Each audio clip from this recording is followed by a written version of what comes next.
जुए की सभा, महाभारत का सबसे खतरनाक खेल। सोचिए, जिसमें सिर्फ पैसा नहीं, राज्य दांव पर लगा हो, भाई भाई के खिलाफ बैठा हो और पूरा साम्राज्य सिर्फ पासों की आवाज पर टिक गया हो। यही था हस्तिनापुर की जुए की सभा, और यहीं से शुरू हुआ महाभारत का सबसे बड़ा अपमान। दुर्योधन पांडवों की बढ़ती ताकत से डर चुका था, इंद्रप्रस्थ बन चुका था।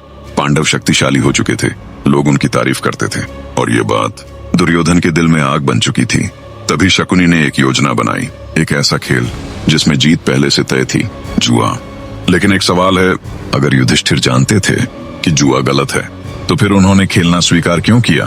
क्योंकि उस समय राजाओं के बीच जुए का निमंत्रण ठुकराना अपमान माना जाता था, और युधिष्ठिर धर्म के रास्ते से हटना नहीं चाहते थे। यही उनकी सबसे बड़ी कमजोरी बन गई। सभा सज चुकी थी, एक तरफ पांडव, दूसरी तरफ कौरव, और बीच में बैठा था शकुनी। पासे उसके हाथ में थे, लेकिन असली खेल उसके दिमाग में चल रहा था। पहला दांव लगा, युधिष्ठिर हार गए। दूसरा दांव, फिर हार। तीसरा दांव, फिर हार। धीरे धीरे धन चला गया, खजाना चला गया, राज्य चला गया। लेकिन खेल अभी खत्म नहीं हुआ था।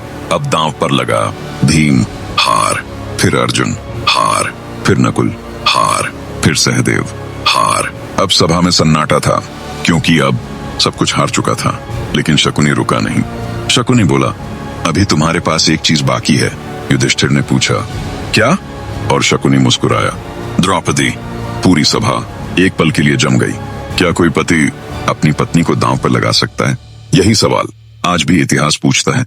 लेकिन उस समय युधिष्ठिर ने द्रौपदी को दांव पर लगा दिया, और पासा फेंका गया, और वे हार गए। दुर्योधन जोर से हंसा। उसने आदेश दिया, द्रौपदी को सभा में लाओ।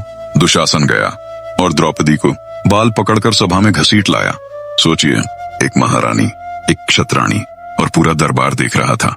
द्रौपदी ने पूछा, पहले यह बताओ, क्या जिसने खुद को हार दिया हो वो मुझे दांव पर लगा सकता है? सभा में बैठे भीष्म, द्रोण, कृपाचार्य सब मौन थे। इतिहास का सबसे भारी मौन। दुर्योधन ने हंसते हुए कहा, दुशासन, द्रौपदी का चीर उतार दो। और फिर शुरू हुआ महाभारत का सबसे शर्मनाक क्षण। दुशासन ने द्रौपदी की साड़ी खींचनी शुरू की। द्रौपदी ने सभी से मदद मांगी, किसी ने साथ नहीं दिया।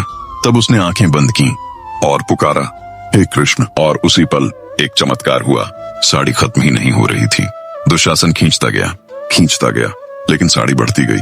पूरा दरबार स्तब्ध था, क्योंकि अब ये खेल इंसानों का नहीं था। अब स्वयं कृष्ण हस्तक्षेप कर चुके थे। उस दिन भीम ने प्रतिज्ञा ली, मैं दुशासन का सीना चीरकर उसका खून पीऊंगा। और दुर्योधन की जांघ देखकर बोला, मैं इसे युद्ध में तोड़ दूंगा। यही महाभारत का युद्ध लगभग तय हो गया। लेकिन अभी भी एक आखिरी मौका था। अगर उस दिन धृतराष्ट्र सही फैसला ले लेते तो शायद युद्ध टल सकता था। लेकिन उन्होंने क्या किया, यही फैसला इतिहास की दिशा बदल देगा, और वही हम अगले भाग में जानेंगे। जय श्री कृष्ण।